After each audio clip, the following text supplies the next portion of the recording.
Friends, welcome to our channel Hyderabadi brothers. అయితే ఇందాకే Kishkindhapuri movie చూసి వచ్చాం అనమాట.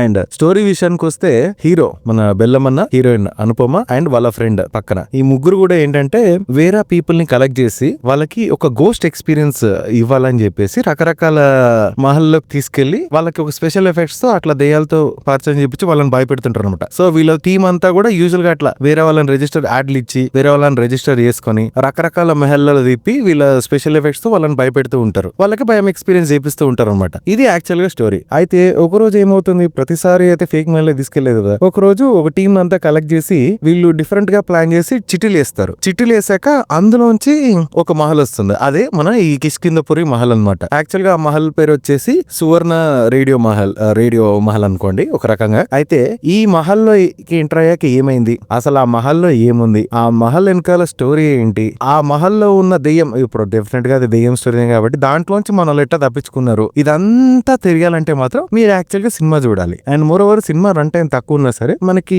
స్టార్టింగ్ నుంచి ఎండింగ్ వరకు కూడా హార్డ్లీ ఒక 5 minutes ఎంత బోర్ కొడుతుంది. మిగిలిన సినిమా అంతా కూడా ఎంగేజింగ్ ఉంటది. అండ్ మోర్ ఓవర్ మధ్యలో కొన్ని సీన్లు అయితే ఇట్లా గుండెలు ఇట్లా డన్ అని ఇట్లా ఒకటేసారి తగులుతున్నట్టు అనిపిస్తాయి ఒక 2-3 సీన్లు మాత్రం. అండ్ అంతే యాక్చువల్ గా అయితే మాత్రం స్పెషల్ ఎఫెక్ట్స్ బ్యాక్గ్రౌండ్ లో ఎవరైతే బ్యాక్గ్రౌండ్ స్కోర్ ఇచ్చారో సినిమా మొత్తం యాక్చువల్ గా ఎంగేజింగ్ గా తీశారనమాట. మనకి ఎక్కడ బోర్ కొట్టదు. ఓవర్ గా పాటలు కూడా లేవు. 2 పాటలు ఉంటాయి. ఆ 2 పాటలు కూడా మన సిచ్యువేషనల్ ప్రకారంగానే ఫ్లో లో వెళ్ళిపోతాయి అనమాట. అండ్ స్టోరీ పార్ట్ ప్రకారంగా ఇదంతా కూడా నేను చెప్పిన దాంట్లో మెయిన్ వీళ్ళ ఎగ్జిక్యూషన్ అండ్ స్క్రీన్ ప్లే ఏదైతే ఉందో మంచిగా తీసుకున్నారు. యాక్చువల్ గా ఏంటంటే ఎక్కువ టైం వేస్ట్ చేయలేదు. అన్నెసరీ షార్ట్స్ అయితే అసలుకే పెట్టలేదు. మంచి ఇంట్రెస్టింగ్ గా తీసారనమాట. సో అట్లా నియర్లీ మనకి 2 hours మాత్రం ఫిలిం మంచిగా ఎంగేజ్ చేస్తుంది. అండ్ ఒకసారి హ్యాపీగా చూసేయచ్చు. అండ్ మెయిన్ వీళ్ళు తీసుకున్న పోర్షన్స్ ఏవైతే ఉంటాయో సౌండ్ ఎఫెక్ట్స్ కి మంచి ప్రాముఖ్యతనిచ్చారు. అంటే ఎక్కడ ఏది వాడాలో ఎలా వాడాలో అనేది మ్యూజిక్ డైరెక్టర్ ఐ థింక్ బాగా తెలుసు. సో భయపెట్టే ఎలిమెంట్స్ అన్ని ఏవైతే ఉంటాయో మనకి తెలిసినా సరే మనం భయపడే విధంగా కొన్ని ప్లాన్ చేశారనమాట. సో అట్లా